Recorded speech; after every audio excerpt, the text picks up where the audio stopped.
ज्ञानाञ्जनशलाकया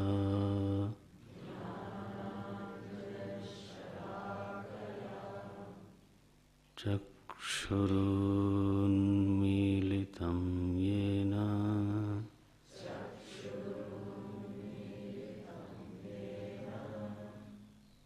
तस्मै श्रीगुरवे नमः।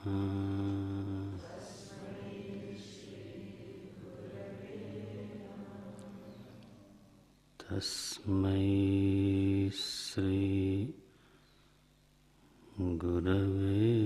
नमः।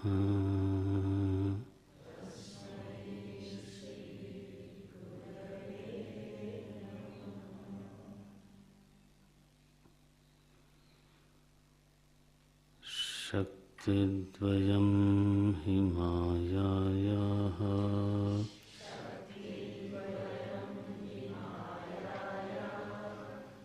विक्षेपावृत्तिरूपकम्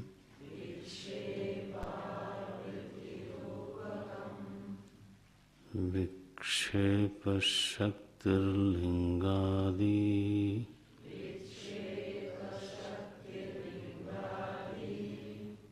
ब्रह्माण्डान्तं जगत्सृजेत्।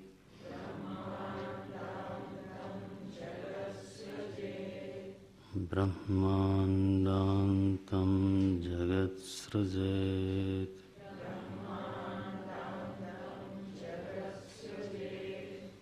अन्तर्दृक्दृश्ययोर्भेदम्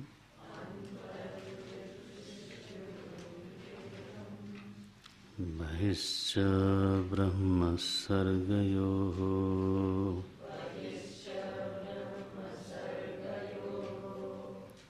आवृणोत्यपरा शक्तिः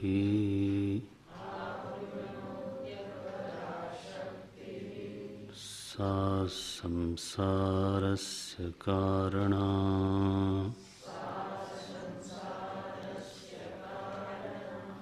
सा संसारस्य कारणम्।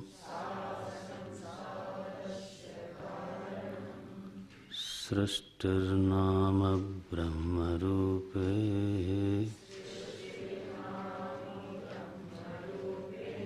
सच्चिदानन्दवस्तुनि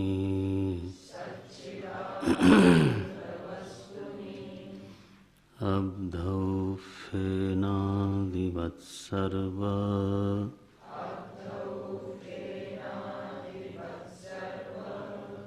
नामरूपप्रसारणा।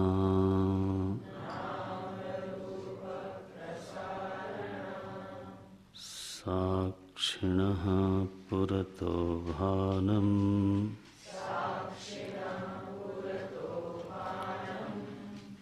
लिङ्गदेहेन संयुतम्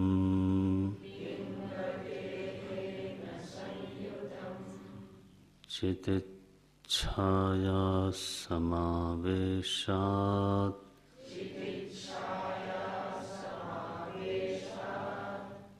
जीवस्यात् व्यावहारिकः।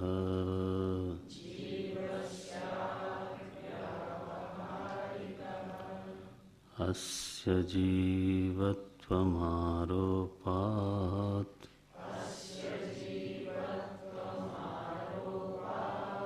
साक्षिण्यप्यवभासते।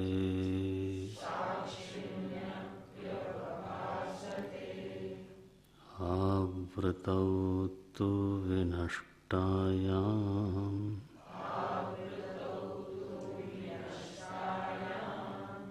भेदे भाते पयाति तत्।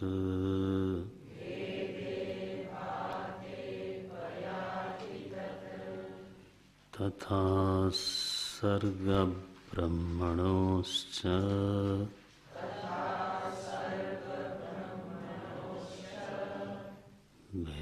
भेदमावृत्य तिष्ठति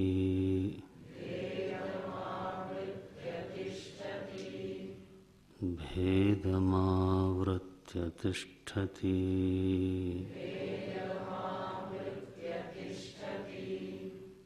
या शक्तिः तद्वशात् ब्रह्मा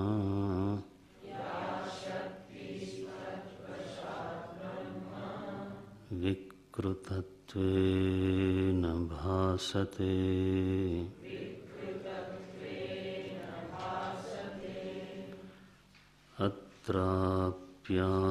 अत्राप्यावृत्तिनाशेन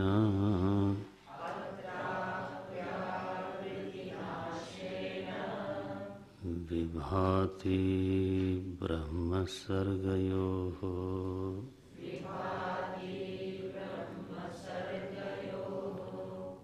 विभाति ब्रह्मसर्गयोः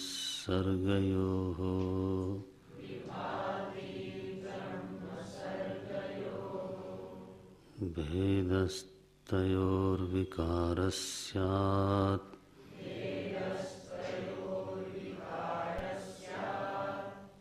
सर्गेण ब्रह्मणि क्वचित्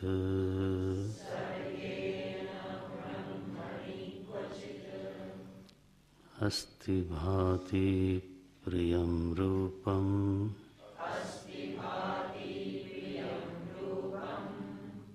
नाम चैत्यंश पंचकम्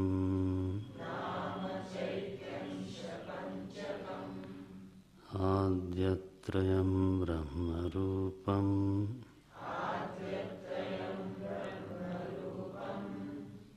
आद्यत्रयं ब्रह्मरूपम्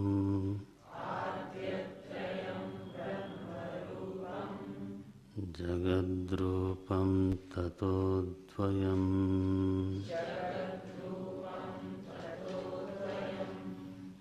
जगद्रूपं ततोऽद्वयम्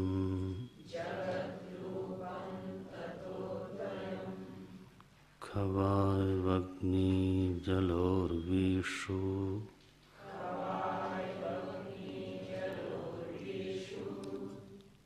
देवतिर्यं नरादिषु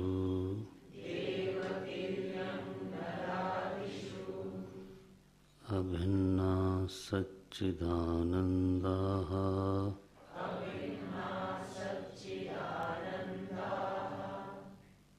अभिन्ना सच्चिदानन्दाः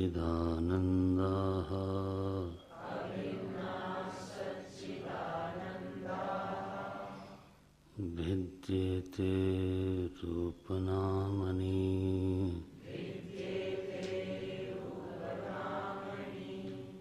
भिद्येते रूपनामनि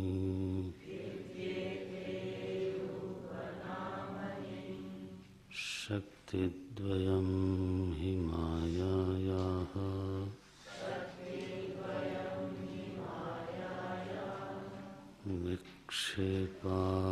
विक्षेपावृत्तिरूपकम्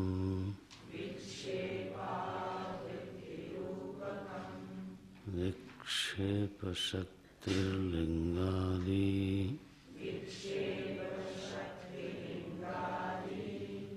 ब्रह्माण्डान्तं जगत्सृजेत्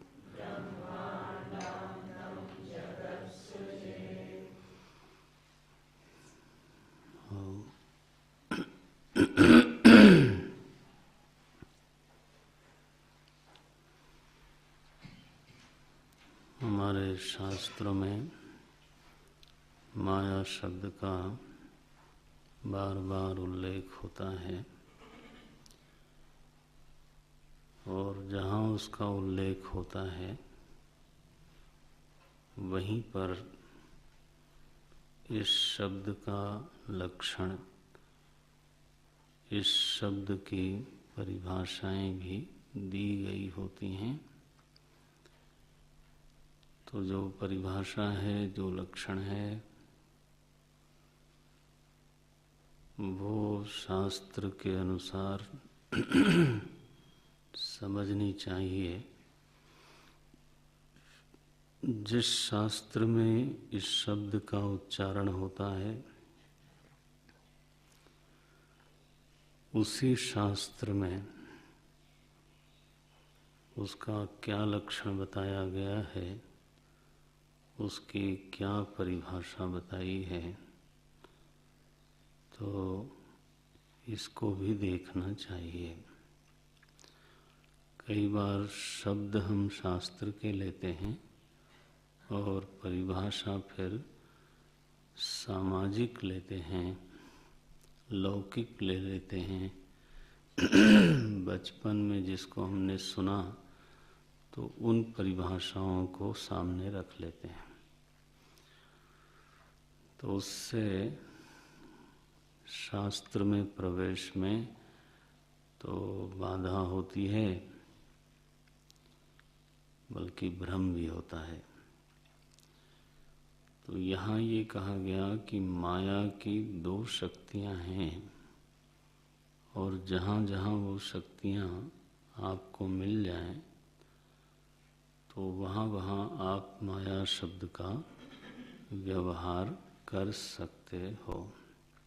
कल मैंने दृष्टांत दिया कि धन में माया शब्द का व्यवहार कर सकते हैं, क्योंकि उसमें भी मोहन सामर्थ्य है, वो भी हमारे विवेक को तो मोहित करती है, विवेक का आवरण करती है।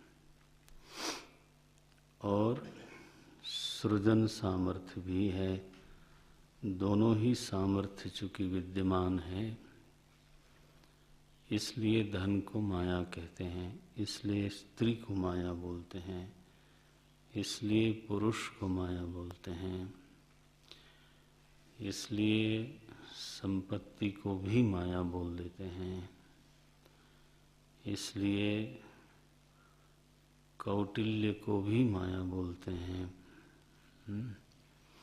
तो कुटिलता को भी माया बोल सकते हैं, बोलने में कोई हर्ज नहीं है, क्योंकि वहाँ वो लक्षण घट रहा है।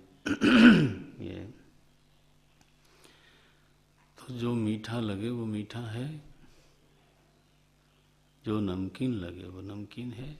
अगर लक्षण वहाँ पर घट रहा है तो वो वस्तु वही होगी, ऐसा कहने में क्या आपत्ति हो सकती है। देखो तो यह लक्षण फिर शास्त्रों में कभी कभी योग माया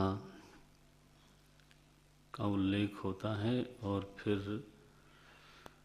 तो उसको भी माया बोलते हैं कि भगवान ने अपनी योग माया को कहा कि आप जाओ मथुरा, तो 7 महीने से बलदाऊ जी गर्भ में हैं देवकी के, तो वहाँ से निकालो उनको और रोहिणी जी के गर्भ में स्थापित करो।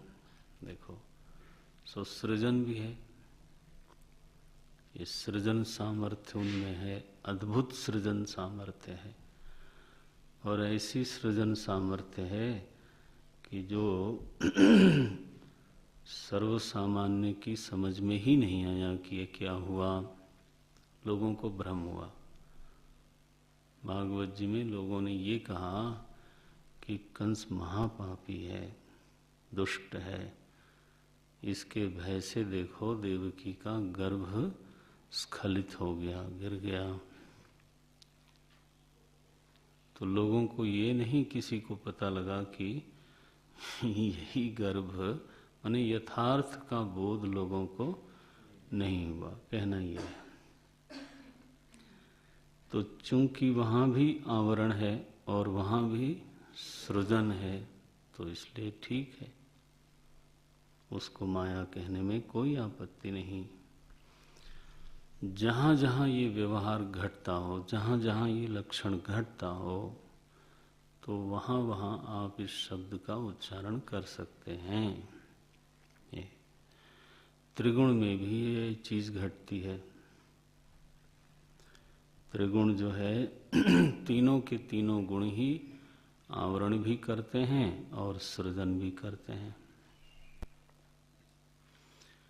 सुख संगेन बधनाति ज्ञान संगेन चानघ, माने सत्वगुण भी तो बंधन देता है।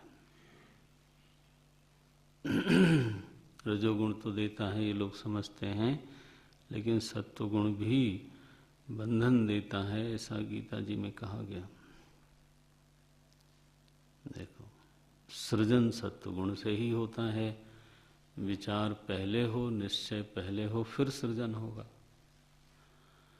रजोगुण में क्रिया है, वो सृजन का हेतु बनती है।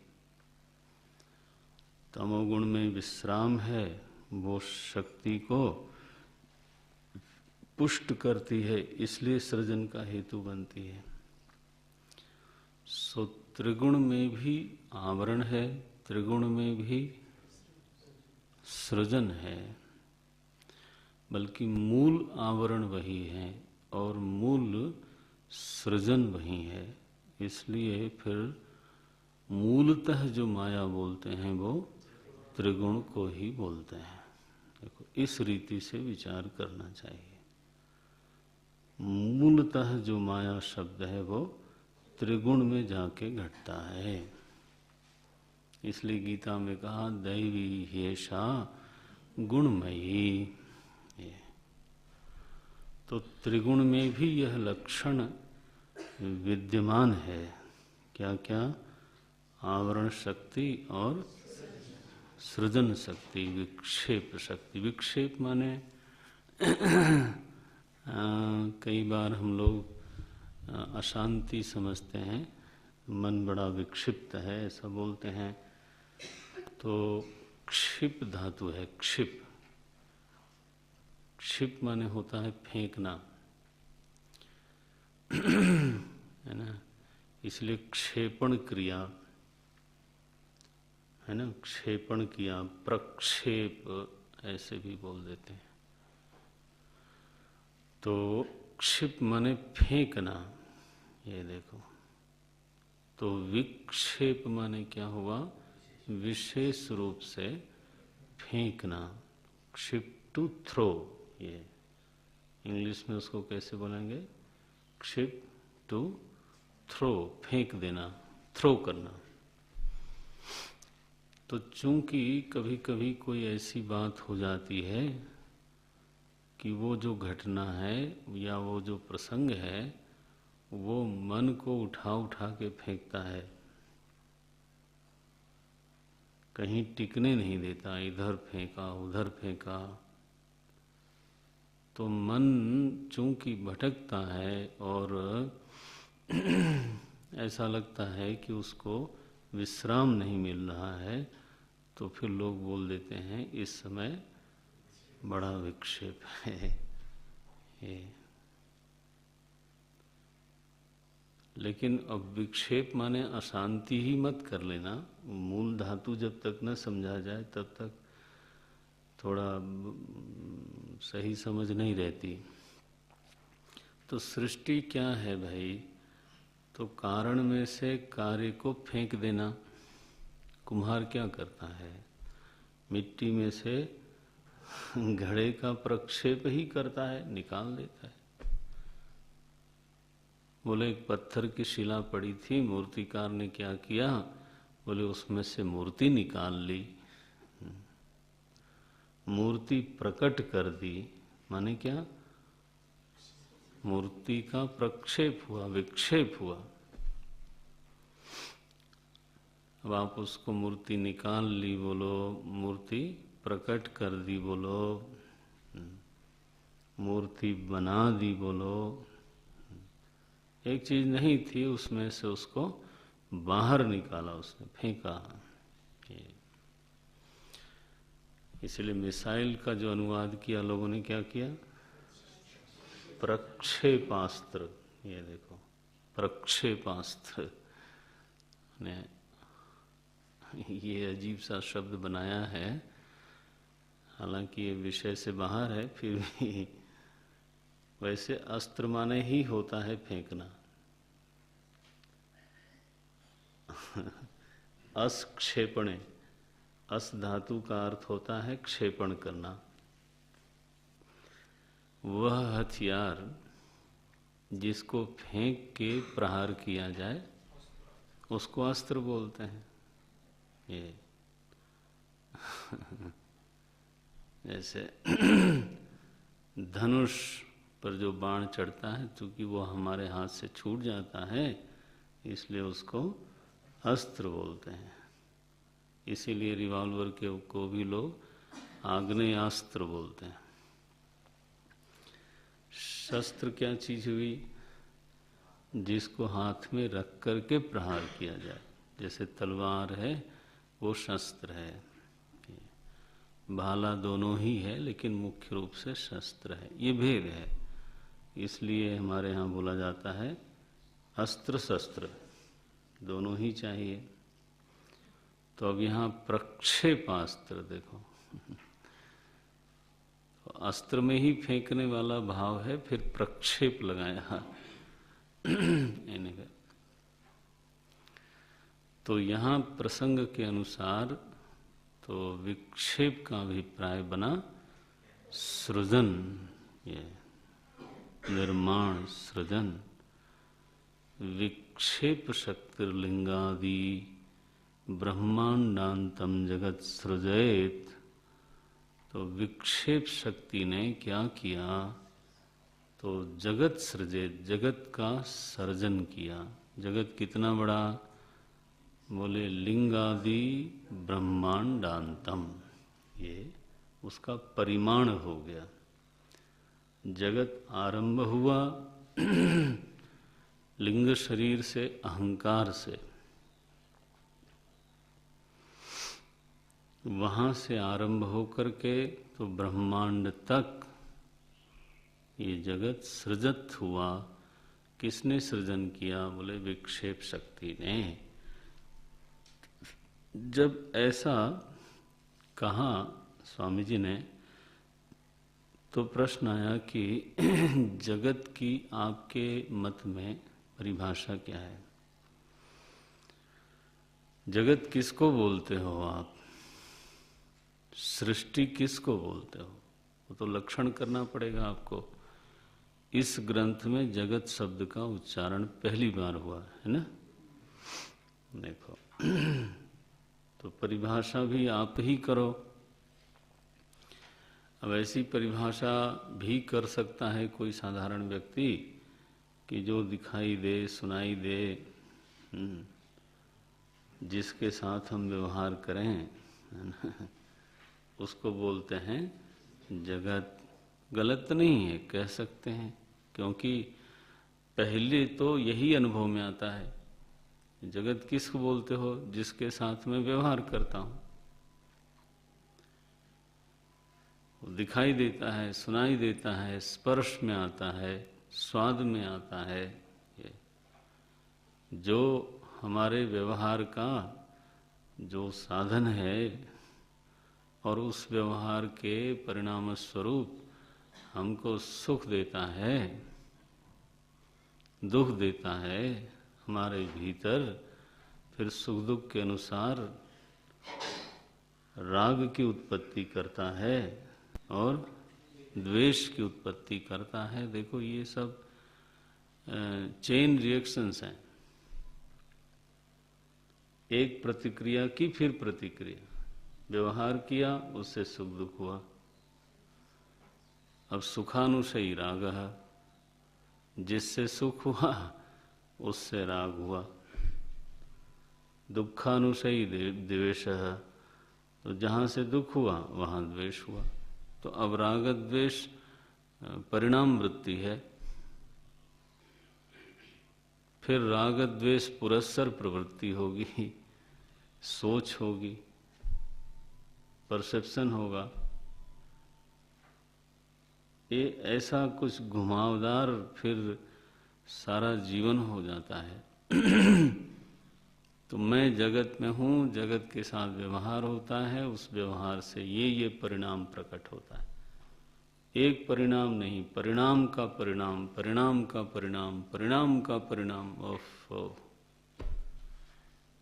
उसकी कहीं जा कर के इति दिखाई नहीं पड़ती, उसका नाम जगत है।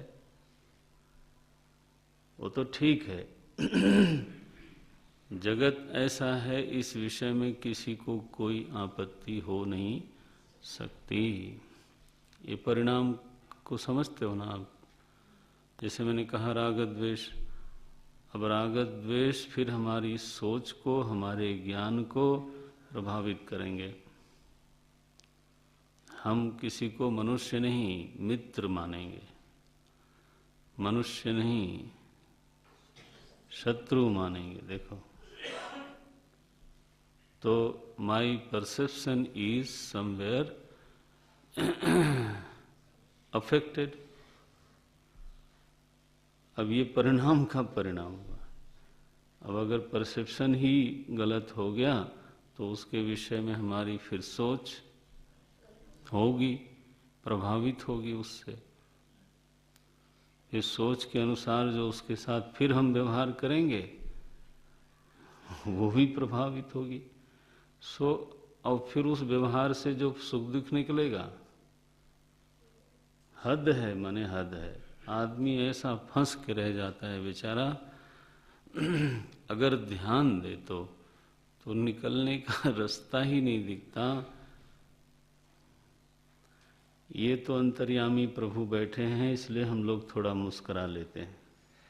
सच बात है, उनकी वजह से भीतर एकदम से दुख सुखा भाव नहीं होता। हमेशा जीवन ही विजयी बना रहता है। बल्कि आपको क्या बताऊं, योग दर्शन में तो शब्द आया क्लेश, दुख शब्द नहीं आया। पंच क्लेशाहा, पंच दुखाहा नहीं बोला उन्होंने। ये बौद्धों का शब्द बड़ा प्रिय शब्द है, सर्वम दुखम सर्वम दुखम सर्वम, हमारा नहीं है वो। क्लेश माने क्या होता है? कम लेशः इति। कम माने सुखम। कम शब्द का अर्थ क्या है? सुख। तो जब सुख कम हो जाता है उसको क्लेश बोलते हैं। माने ऋषि ने ये माना ही नहीं कि सुखा भाव हो सकता है। हो कैसे सकता है?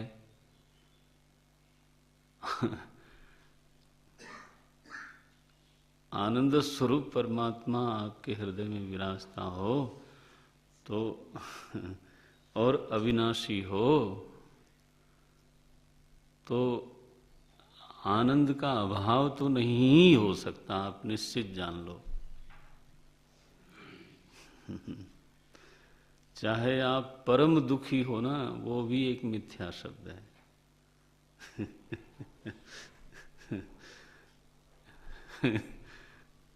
महाराज जी से एक बार इस पर चर्चा हो रही थी। महाराज, दुखी तो होता है व्यक्ति, ये कैसे कहा गया कि सुखा भाव हो ही नहीं सकता? बोले मानो सिर में दर्द है, दुखी है बहुत। तब तक पेट में भी शुरू हो गया। देखो समझाने का तरीका। बोले पेट में भी शुरू हो गया दर्द, तो उससे पूछा जाए कि अब बेटर हो कि पहले बेटर थे? तो कहेगा कि पहले क्या थे? बेहतर थे। देखो उसके पहले वो क्या क्या बोल रहा था कि बहुत तकलीफ है, बहुत तकलीफ है, और अभी बोल रहा है कि पहले मैं बेहतर था।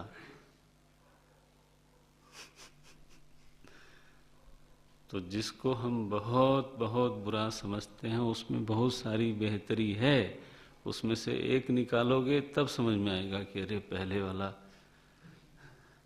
बोले इससे पहले, इससे अच्छा तो पहले ही था, लोग बोलते। तो तुमने उस समय क्यों नहीं अच्छा कहा? बोले उस समय अच्छा नहीं समझ में आया था। इससे अच्छा तो पहले। इसलिए हमारे शब्द देखो आप, उनका आदर करना सीखो, उनको पहचानो। क्लेश शब्द है, कम लेश है भी।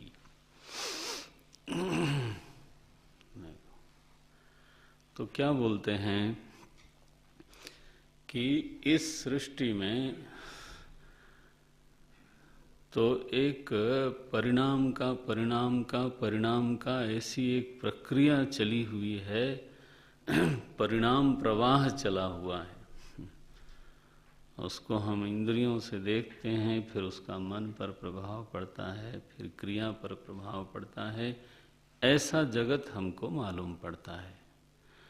बोले ये तो ठीक है, इसमें तो कोई आपत्ति की बात नहीं है, विवाद की बात नहीं है। लेकिन ये जगत कितना बड़ा है, परिणाम मत बोलो, परिमाण बताओ कितना बड़ा है। बोले इसमें हम कुछ ज़्यादा नहीं बोल सकते। अब देखो, ये हमारे प्रत्यक्ष और अनुमान के बाहर की चीज हो गई। पहली बात तो यही होगी कि आपका जो प्रत्यक्ष है, आपका जो अनुमान है, वो आप बोलो, उसको आप बिल्कुल बट्टे खाते में मत डालो। नहीं तो आखिर सोच का आधार तो जमीनी होना चाहिए। तो प्रत्यक्ष और अनुमान से जो जैसा जगत हमको मालूम पड़ता है वो पहले हमने बताया। अब जब प्रश्न आया कि ये कितना बड़ा है, परिमाण कितना है, इसका विस्तार कितना है, बोले हम बोल नहीं सकते। तो 2 फरलांग के आगे तो दिखता नहीं सी। और अगर कुछ भी ना हो बीच में तो भी 1 मील 2 मील 5 मील से ज्यादा दिखता नहीं। तो अब हम क्या बतावें कितना बड़ा जगत है। तो अगर फूल की क्यारी तो कहीं एक कोने में हो तो उसकी सुगंध तो आती नहीं, और हवा दूसरी तरफ चल रही हो तो बगल वाले फूल की ही सुगंध नहीं आती। तो हमारी इंद्रियों में यह सामर्थ्य तो कदापि नहीं है। 3 ही इंद्रियां हैं जो विषय को बाहर जाके जानती हैं। नेत्र, गंध और शब्द। ये शब्द वहाँ हो रहा होगा तो हम जानेंगे उसको। रसना और स्पर्श तो ऐसे हैं नारायण कि अब खाना सामने रखा हो, स्वादिष्ट वस्तु सामने रखी हो, हाँ जी, क्या स्वाद है उसका क्या बढ़िया होता। जैसे आँख अपना विषय ग्रहण कर लेती है, वैसे जीभ भी अगर अपना विषय ग्रहण कर लेती तो हम केवल मिठाई की दुकान पर जाते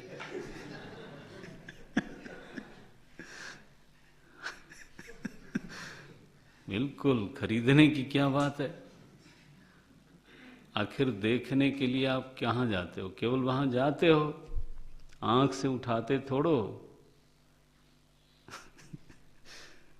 सुगंध लेने के लिए आप वहां खड़े हो जाओ, नासिका में प्रवेश हो जाएगा सुगंध का। लेकिन यहाँ बड़ा मसला है, यहाँ तो उस विषय को लाके इंद्रिय पर बैठाना पड़ता है। ओहो तब मिठाई की दुकान वाले क्या करते मालूम नहीं, वो मेरे ख्याल से एंट्री फीस लेते जरूर, जैसे सिनेमा वाले एंट्री फीस लेते हैं आखिर देखने का लेते हैं ना पैसा। तो मिठाई वाले महाराज वो भी प्लास्टिक की मिठाइयाँ बना बना के नहीं बनाना तो पड़ता उनको। बोले कैसा खुराफाती चिंतन है ये कि बताओ तो इस तरह का हमारा इंद्रिय ज्ञान है। स्पर्श इंद्रिय जब तक विषय बिल्कुल आपकी त्वचा पर न रखा जाए तो स्पर्श क्या है वो पता नहीं चलेगा। अब इन असमर्थ इंद्रियों से अथवा सीमित समर्थ इंद्रियों से जगत का परिणाम हम परिमाण क्या जानेंगे? ये तो माने बेकार का दावा हम लोगों का है ना कि इन्हीं करणों से हम सब जान लेंगे। कैसे जान लोगे भाई? बुद्धि में तो संबंध ज्ञान के बल पर अनुमान होता है, इसलिए बुद्धि से भी परिमाण का पूरा ज्ञान हो नहीं सकता। हमने ये चर्चा की है, आपको स्मरण हो तो। संबंध ज्ञान के बल पर बुद्धि अनुमान करती है। जैसे धुएं अग्नि का संबंध है, वो संबंध का ज्ञान है, उस ज्ञान के बल पर धुआं देखकर अग्नि का अनुमान किया। देखो, तो बुद्धि का कोई स्वतंत्र ज्ञान तो है ही नहीं। इसलिए हमारे महापुरुषों ने अनुमान कहा उसको, मान नहीं कहा। मान माने प्रमाण, तो अनुमान माने क्या? प्रमाण के पीछे चलने वाला प्रमाण। ये जैसे अनुज बोलते हो आप, अनुज माने क्या? जो जन्मा है उसके पीछे जो जन्मा। अनुगामी, एक आदमी गमन कर रहा है, उसके पीछे चलने वाले को बोलते हैं अनुगामी। वैसे ही क्या शब्द बनाया? अनुमान। आप समझते हो इन शब्दों का जो निर्माण करने वाले लोग रहे होंगे, वो कितना मनन करके फिर एक क्वाइन करते थे, एक शब्द बनाते थे। तो उनका परिश्रम समझो सार्थक हो जाए अगर हम लोग थोड़ा उस पर ध्यान दें। हम लोग लिबरल होके एकदम उठा उठा के फेंकते हैं, शब्दों को कीमत दें। सो अनुमान बुद्धि में तो सामर्थ्य ही नहीं, स्वतंत्र प्रमाण ही नहीं है वो। सो जिस सृष्टि की बात की जा रही है, उस सृष्टि का परिमाण क्या है बोले हम नहीं जानते। कहाँ से बनी हम नहीं जानते। सृष्टि का स्वरूप क्या है वो आपने प्रभाव बताया, उसका स्वरूप क्या है, तो इसकी थोड़ी चर्चा होनी चाहिए। तो बहरहाल अगर इंद्रिय और बुद्धि आदि प्रमाण नहीं है तो प्रमाण क्या इस विषय में? बोले मुख्य प्रमाण इसमें शास्त्र है, और शास्त्र से अनुग्रहित जो बुद्धि है फिर वो भी सहायक हो जाती है, वो भी प्रमाण बनती है। लेकिन मुख्य प्रमाण जो है वो कौन? वो शास्त्र ही है। तो ध्यान रखें, जो भी दर्शन शास्त्र है विश्व का, अगर वो दर्शन शास्त्र है तो उसको जगत की व्याख्या करके देनी पड़ेगी। आप दो चार बढ़िया बढ़िया आदर्श वाक्य बोल करके दार्शनिक नहीं कहला सकते। कई बार ये हल्के तौर पे सुना जाता है, अमुक व्यक्ति ही is a philosopher. Philosopher means what then? He has to explain everything. Only then we will be able to call him philosopher. उसकी जिम्मेदारी बन जाएगी। जय कृष्ण मूर्ति को लोगों ने कहा फिलोसोफर हैं। ओके, कुछ व्यावहारिक बातों से, सामाजिक बातों से हटके मन की बात करना वो ठीक है। कदाचित सुख दुख की भी बात कर लेना वो भी ठीक है। कुछ परसेप्शन, ज्ञान की प्रक्रिया क्या है उसकी बात करना वो भी संभव है। फिर जगत की, कर्म की, कर्म फल की सुख की, दुख की, नियंता की। आप क्या समझते हो? इन सब बातों को छोड़ करके कोई फिलॉसफर हो जाएगा? हमारे प्रबुद्ध वर्ग में राधा कृष्णन जी को भी लोग फिलॉसफर बोलते हैं। तो उनकी कौन सी किताब है जिसने निर्णय दिया हो कि ये प्रमाण है, जगत का ये स्वरूप है, आत्मा का ये स्वरूप है, नियंता का? ये शब्द सस्ते में लुटाए नहीं जा सकते। हम लोग इसमें बहुत ही आग्रही हैं। हमारे संप्रदाय में जिसको देखो उसको उठ के टोपी पहना दी, वो नहीं होता है। देखो, जिसका जो महिमा है उसको मैं नहीं मानता, ऐसा नहीं है, लेकिन हर आदमी का हर क्षेत्र में प्रवेश नहीं होता। चूंकि कोई राष्ट्रपति है, उसलिए वो जो बोले वो सब कविता ये तो नहीं हो सकता। ये तो पद की वजह से है, क्योंकि अब पद का भी अपना एक प्रभाव होता है। हर बात पे वाह वाह करने वाले लोग भी होते हैं। भले ही दूसरे के दिल में आह आह उठता हो, लेकिन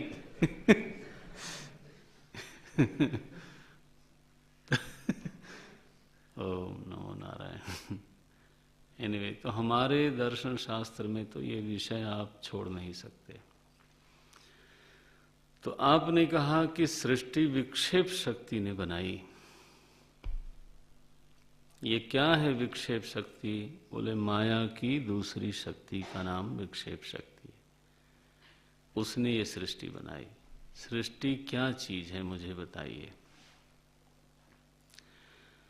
सृष्टि का स्वरूप क्या है? बोले तुमको कोर्स ज्वाइन किए हुए कितने महीने हुए हैं? बोले आप ये क्यों पूछ रहे हो? बोले उतना ही बताऊंगा ना जितना क्योंकि अभी अभी आप आए हो और आपको हम जो है थ्योरी ऑफ रिलेटिविटी शुरू करें। एक आदमी ने हाई स्कूल इंटरमीडिएट में कह लो साइंस लिया। उसने कहा मुझे बताओ पहले तो यही। तो वो यही पूछेंगे कि किस क्लास में हो तुम? तो यहाँ महाराज हमारी औकात के अनुसार, औकात शब्द बोल रहा हूँ यहाँ एक श्लोक में सृष्टि का उल्लेख किया है, 14वां श्लोक, एक श्लोक में। लेकिन वो एक श्लोक को आप बस ऐसे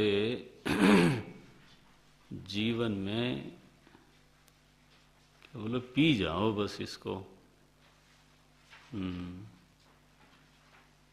हमारे वेदांत का सृष्टि के बारे में जो निर्णय है, स्वरूप निर्णय है, वो इस श्लोक में पक्के तौर पे बताया गया। सिद्धांत रूप से बिल्कुल शुद्ध है। आखिरी समय तक यह सिद्धांत हम स्वीकार करेंगे।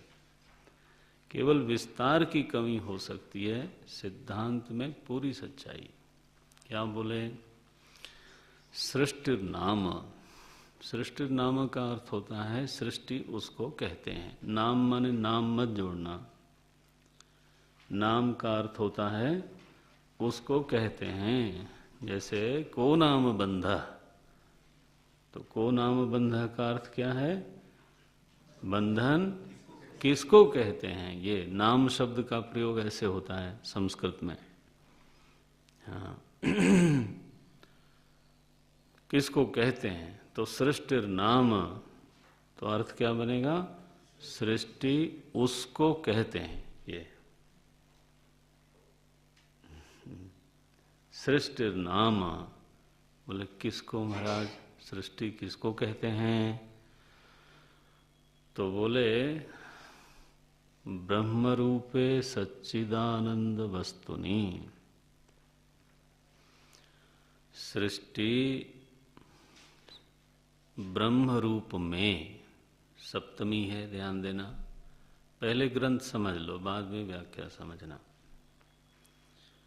जब हम ग्रंथ में माने श्लोकार्थ बोल रहे हो, उस समय मेरी अपेक्षा ये है कि आप एक एक पद का अर्थ, सही सही अर्थ आप समझ लो बस।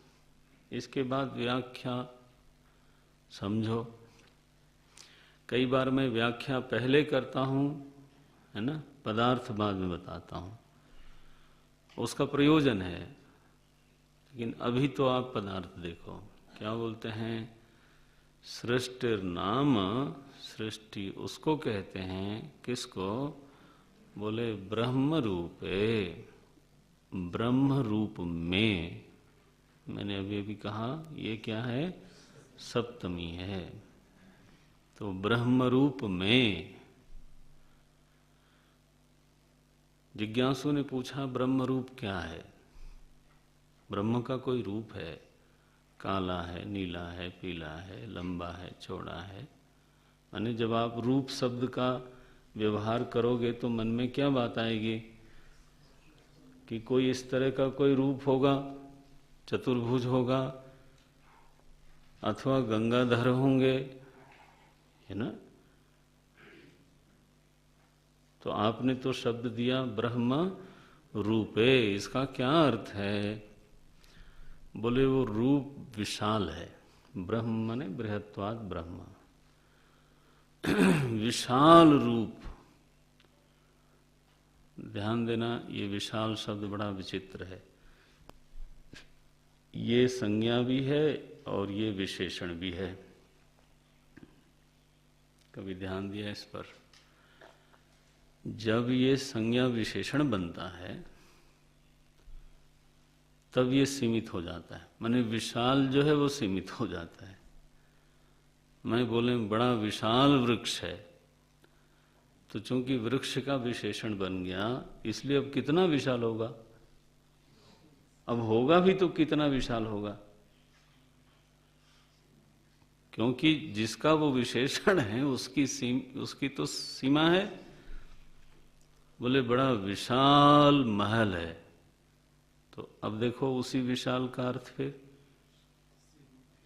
सीमित होते हुए भी वृक्ष से बड़ा होगा। विशाल वन है तो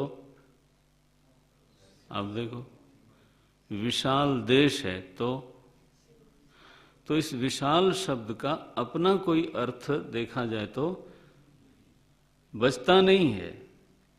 विशाल शब्द उसकी जो संज्ञा है उसके अनुसार अपना अर्थ बदलता रहता है। पकड़ में आया? लेकिन केवल विशाल शब्द बोले तो उसकी क्या सीमा है? ये ब्रह्म शब्द माने बृहत, बड़ा, विशाल। कितना विशाल? बोले वो कोई सीमा नहीं। इस रीति से बृहत शब्द का अर्थ अनंत होता है। पकड़ में आ गया? पद का अर्थ खुला। बृहत शब्द का जब बृहत शब्द संज्ञा के रूप में प्रयुक्त होगा तो उसका अर्थ अनंत होता है।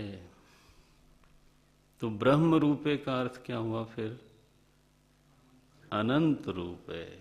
ये ऐसे पद से अर्थ में जाने का कौशल प्राप्त कर लो, सीख लो, तरीका सीखो। हम तो विवेक प्रकारम वक्ष्यामः। वेदांत के जो आचार्य लोग हैं वो आपको तरीका सिखाते हैं। हमेशा उंगली पकड़ के चलाने का उनका कोई उद्देश्य नहीं है। वो तो महाराज ऐसे लोग हैं जो गुलाम बनाना पसंद करते हैं। या आप हमेशा ही बच्चे बने रहो, है ना। और जब भी आपको चलने की इच्छा हो तो आप हमारा सहारा खोजो। वो दुनिया अलग है। वेदांत के महापुरुष लोग ये नहीं चाहते। एक बार गुरुदेव ने कहा कि don't seek suggestions and directions every time. I try to educate you so you can decide. I want to make you a deciding person. Not that कि जब देखो तब मैं बाथरूम जाऊं कि नहीं जाऊं। चिट्ठी लिखो पहले गुरुदेव को। तब तक तो महाराज ओम तत्सत। ऐसे कई बार ऐसे बोलते थे, I am not a mule guru so that you can lean on me. ऐसे भी बोलते थे महाराज। ये कठोर वचन है। बोले मैं कोई गधे की तरह गुरु नहीं हूं, समझते हो, जिस पर आप ऐसे सहारा लो। I will go away and you will fall. So आप सीख लो। भगवान भाष्यकार ने क्या प्रतिज्ञा करके दी? तत्व विवेक प्रकारम वक्ष्यामः। देखो ऑलवेज तो इसको सीखो। लिखा ब्रह्म रूपे माने अनंत रूप है। उसका रूप क्या है? अगर क्योंकि हमको रूप ही दुनिया में अब तक समझ में आया, तो हमारे मन में है कि उसका रूप क्या है बताओ। तो उन्होंने कहा अगर बहुत ही आग्रह है तो समझो उसका रूप है अनंत। अब करो अपनी बुद्धि से प्रयास की अनंतता जो है उसका रूप कैसे बनाओगे। तो सृष्टिर नाम ब्रह्म रूपे। बोले महाराज अनंतता तो उसका रूप हो गया, वस्तु क्या है वो, लक्षण क्या है उसका? लक्षण प्रमाणाभ्याम वस्तु सिद्धि। तो उसका लक्षण क्या है? बोले सच्चिदानंद वस्तुनि। ये नाम क्या दिया? ब्रह्म। संज्ञा क्या है? उद्देश्य क्या है? ब्रह्म। अब लक्षण क्या बताते हैं? सच्चिदानंद वस्तुनि। आप देखते हो ना हमारे शास्त्रकारों की प्रक्रिया कैसी है, इतनी सशक्त है। उसको सीख जाओ तो मजा आने लग जाएगा। वो नहीं सीखो तो फिर अब उनकी थोड़ो गलती है। ब्रह्म रूप है, ब्रह्म अनंत रूप जो ब्रह्म रूप है उसका लक्षण क्या है? बोले वो है, सत है, और वह स्वतः से चिद धातु है। वो जड़ नहीं है, चिद धातु है। और वह चेतना सुखमयी है, आनंद रूपिणी है, बेस्वाद चेतना नहीं है।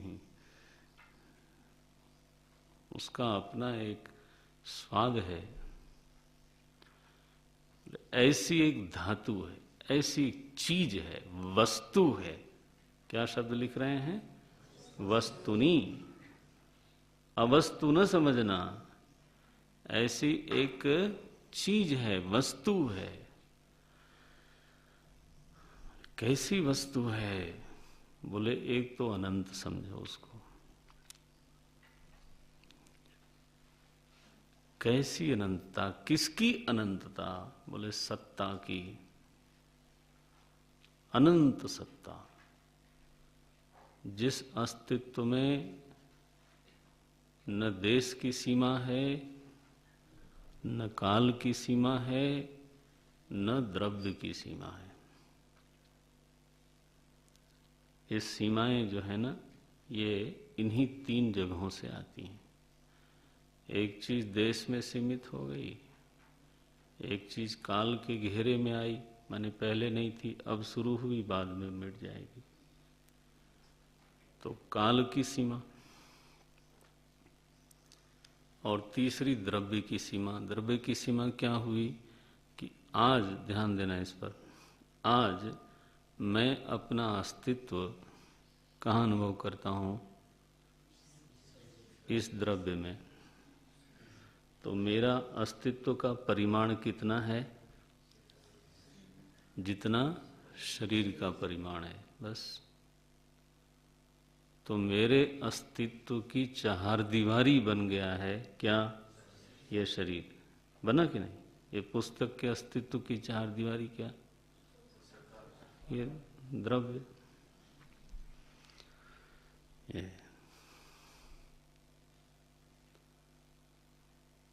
ये हमारे चिंतन का निरालापन है।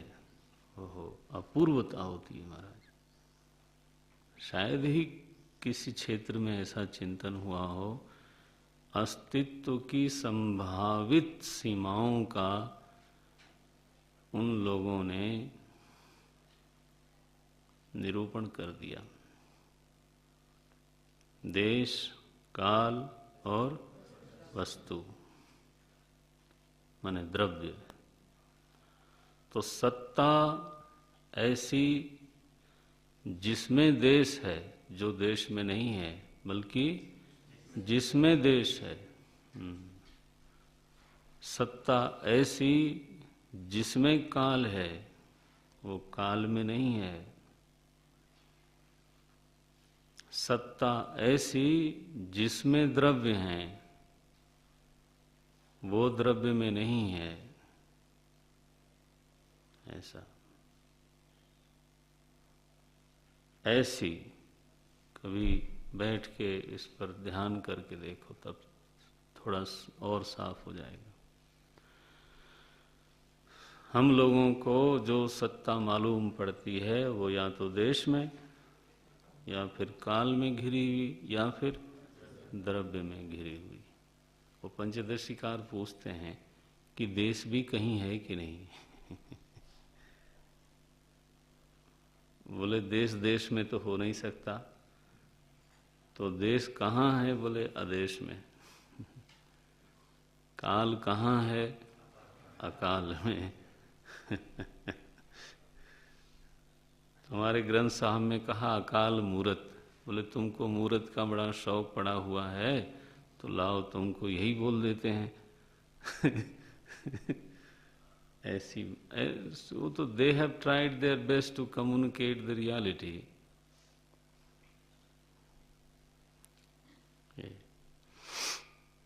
उनको तो कृपालु लोग हैं, करुणा से बोलते हैं।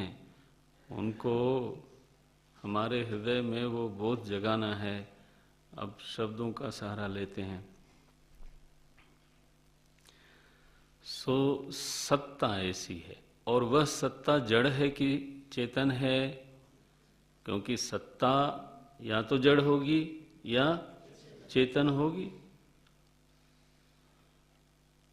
ये न कर लेना कि सत्ता एक गुण है और चेतना दूसरा गुण है ना। जो भी सत्ता होगी वो या तो जड़ होगी, माने परक प्रकाश होगी,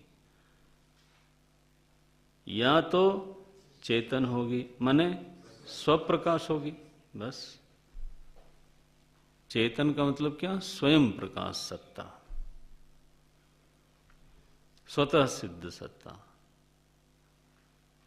तो स्वतः सिद्ध तो उसको होना ही पड़ेगा, क्योंकि ऐसी सत्ता को प्रकाशित करने के लिए दूसरी सत्ता कहाँ से आएगी? अगर दूसरी सत्ता है तो देश सीमा तो पड़ गई, तो अनंतता जो ब्रह्म रूप शब्द दिया था वो खंडित हो गया।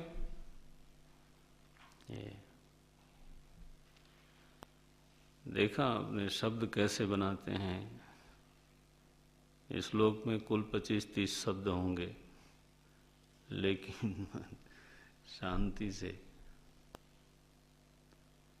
एक को छोड़ नहीं सकते। अगर सत्ता को कोई परह प्रकाश्य जड़ बना माने थोड़ी देर के लिए, तो उसकी सिद्धि के लिए किसी और चेतन सत्ता को उसको होना चाहिए, मानना पड़ेगा। तो दो सत्ताएं परस्पर अन्योन्या भाव होगा तो वस्तु परिच्छेद आया, देश परिच्छेद होगा, फिर काल परिच्छेद भी होगा, तो अनंत खंडित होगा। तो फिर आप उस वस्तु के बारे में बात कर रहे हो जिसका वर्णन यहां पर नहीं है। आप तो कोई अपनी ही कोई मानी जानी वस्तु के बारे में बात कर रहे हो। यहां तो विलक्षण शब्द दिया है, पहले दे दिया ब्रह्म रूपे, अनंत का ध्यान रख के फिर इसकी व्याख्या करो। ब्रह्म रूपे कैसा है वो ब्रह्म? बोले अनंत सत्ता है। कैसी है वो सत्ता? जड़ रूप या चेतन रूप? बोले चेतन रूप। कैसी है वो चेतना? सुख रूप या दुख रूप? देखो ज्ञान हमेशा ही सुख रूप या दुख रूप भी हो जाए, क्योंकि प्रतिकूलम वेदनीयम दुखम। माने ये कोई कह दे कि ज्ञान जो है न सुख रूप है न दुख रूप है, ऐसा कोई कहने का साहस करता हो तो हमारा केवल इतना ही निवेदन है कि उसको फिर से सोचना चाहिए। बोले नहीं, हम तो उदासीन भी रह लेते हैं।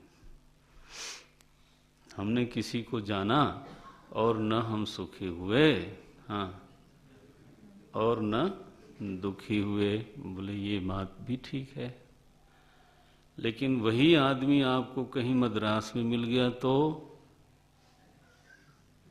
बोलो, बोले अरे तुम भी आए हो। हाँ, अब क्या हो रहा है जनाब? जिसके प्रति आप उदासीन का ढोंग कर रहे थे, हाँ जी, और कहीं वो अगर लंदन में मिल गया तो तब तो महाराज आओ आओ सिद्धू की भाषा में जफ्फियां और पप्पियां ही सेज फिर तो क्या हुआ, जफ्फियों और पप्पियों का दौर चला।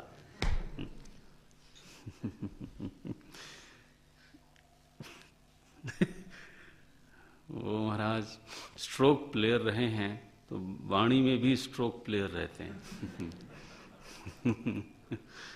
हाँ, स्वभाव है। तो उदासीनता एक दंभ ही है। माने दंभ शब्द थोड़ा कठोर हो गया, माने आपेक्षिक है।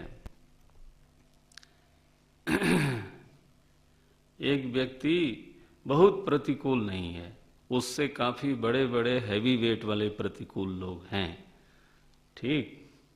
तो हैवी वेट के जो प्रतिकूल लोग हैं उनकी उपस्थिति में वो बेचारा लाइट वेट वाला वो लगता है इनके प्रति तो मैं उदासीन हूं, कोई बात नहीं, इनका कोई असर नहीं पड़ता। लेकिन वो हैवी वेट वाले हट जाएं तो वही महाराज फिर एक नंबर 1 हो जाता है। तो तीव्रता की न्यूनाधिक्यता के कारण कभी लगता है कि हम इनके प्रति उदासीन हैं, किसी ऐसा लगता है। ज्ञान के दो ही ऑप्शन है। एक महात्मा अंग्रेजी में प्रवचन करते हैं, थे नहीं, तो हम एक बार बैठे सुन रहे थे, बहुत बढ़िया बोले the moment you come to know a thing you have only 2 options, whether you like it or you don't like it. You like it less. ये कह सकते हो, but you can't say that I have no opinion about it. See, क्यों? तो भगवान की वाणी गलत हो जाएगी। बोले महाराज भगवान को कहाँ से ले आए इसमें? भगवान को ये लाए कि उन्होंने कहा राग द्वेषौ, बोलो बोलो, व्यवस्थितौ। यहाँ तो हर रंग, हर स्वाद, हर स्पर्श, हाँ, इधर यू लाइक इट, उसमें वैरायटी हो सकती है, लेकिन ये मत बोलो कि ज्ञान बिना स्वाद का है। इस पर फिर विचार कर लो आप, और तब तक करते रहना जब तक पक्का सही निर्णय ना आ जाए। तो अब प्रश्न आया कि सत्ता चेतन है, तो उस चेतना का स्वाद क्या है? बोले निरुपद्रव, निरायास सुख, ये उसका स्वाद है।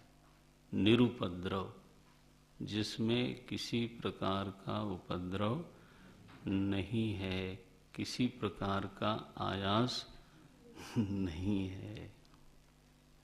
इसी को परम सुख बोलते हैं भाई। और जितने सुख हैं उसमें कोई न कोई उपद्रव लगा रहता है महाराज, और आयास तो जरूर ही लग जाता है। आयास माने परिश्रम, एफर्ट।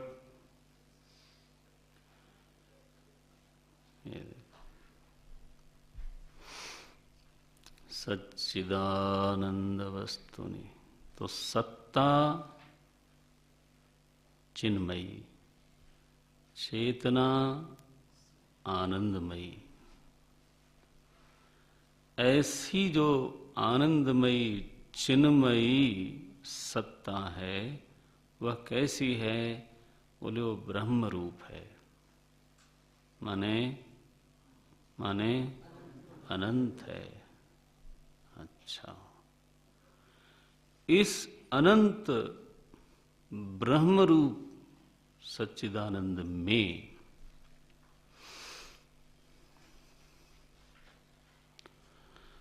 नाम रूपों का जो भान होता है, नाम रूप का जो फैलाव है,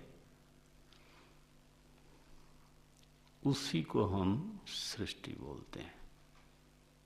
हम वेदांती लोग, हम जो वेदांत के विद्यार्थी हैं, हम लोग सृष्टि इसी को बोलते हैं। नाम रूप को सृष्टि बोलते हैं, लेकिन नाम रूप शून्य में लटकते हुए नहीं मिलेंगे। नाम रूप जहां है उसको भी ध्यान में रखना चाहिए। नाम रूप प्रसारणा, वो ठीक है, सृष्टि नाम रूप प्रसारणा, सृष्टि उसको कहते हैं, किसको? नाम रूप के प्रसार को। तो वाक्य क्या बनाएंगे? नाम रूप के फैलाव को सृष्टि कहते हैं। और बोले नाम रूप कहाँ है, कहाँ खड़ा है, ये फैलाव कहाँ है? तो बोले ब्रह्म रूपे सच्चिदानंद वस्तुनि। तो सच्चिदानंद अनंत ब्रह्म में नाम रूपों के विस्तार को सृष्टि कहते हैं। ये वाक्य बना, ठीक हो गया। दृष्टांत दिया, एक ही श्लोक में देखो इतनी बातें कह दी। दृष्टांत देते हैं, अबधौ फेनादिवत। दृष्टांत भी सोच के देना पड़ता है। अबधौ माने जैसे समुद्र में, वहां भी सप्तमी लगाई। अबधौ जैसे अनंत जल राशि में, फेनादिवत, फेन, बुलबुले, तरंगे, इनका प्रसार है, विस्तार है। जिसको नजर नहीं है उसको तरंगे, फेन, बुलबुले दिखेंगे। वो फेन, बुलबुले, तरंगे जहां हैं वो उस पर ध्यान नहीं जाता। कहाँ है वो? बोले अबधऊ, वो तो सागर में है, अनंत जल राशि में। बस आप ऐसा ही समझ लो विद्यार्थी महाराज कि जैसे सागर में फेन, बुलबुले, तरंगे असंख्य असंख्य मात्रा में हैं, उनका उदय अस्त होता रहता है, उनका परस्पर अन्योन्या भाव है, उनका परस्पर सहयोग विरोध है। वैसे ही अनंत सच्चिदानंद ब्रह्म में नाम रूपों का जो विस्तार है उसी को हम सृष्टि बोलते हैं। हमको ऐसा लगता है कि हम सृष्टि में खड़े हैं, मानो हम समुद्र के अस्तित्व के समुद्र के किनारे खड़े हैं। हाँ? और उसमें ये सारे नाम रूप क्या हैं? बोले जी ये सब के सब लहरें, बुलबुले, फेन यही है। ये उठते गिरते रहते हैं, सहयोग विरोध करते हैं, इनका परस्पर अन्योन्या भाव है। यही स्थिति है। इसको आप वेदांत मत में सृष्टि का स्वरूप समझ लो। बोले महाराज समुद्र में तो तरंगे उठाने वाली हवाएं होती हैं, कुछ कारण होते हैं जिससे तरंग उठती। तो यहां किसने इस नाम रूप का विस्तार किया? बोले विक्षेप शक्ति ने। वो श्लोक भूल न जाना पहले। सच्चिदानंद ब्रह्म में नाम रूप का विस्तार करने वाली विक्षेप शक्ति है। वो विक्षेप शक्ति ने ये पसारा खड़ा किया हुआ है। जैसे वहां केवल जल ही वस्तु है, हाँ, वैसे ही यहाँ ब्रह्म ही वस्तु है।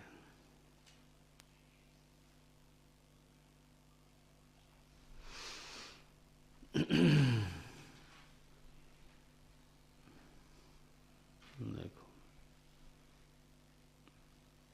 देखने का शौक है तो नजर पैदा करो।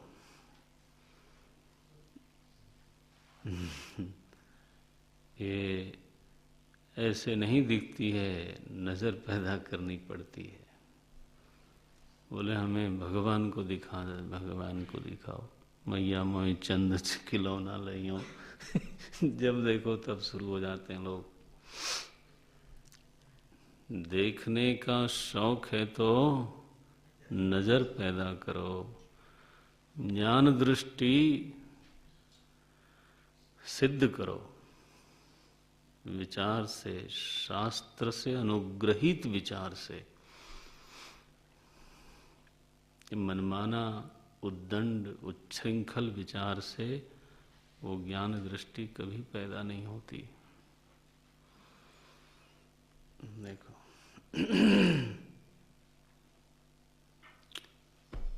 कल करते हैं चर्चा इस पर, समय हो गया। सृष्टिर्नाम ब्रह्म रूपे सच्चिदानंद वस्तुनि अब्धौ फेनादिवत् सर्व नाम रूप सारणा। ओम पूर्णमदः पूर्णमिदं पूर्णात् पूर्णमुदच्यते पूर्णस्य पूर्णमादाय पूर्णमेवावशिष्यते। ओम शांति शांति। हरि ओम श्री गुरुभ्यो नमः। हरि ओम।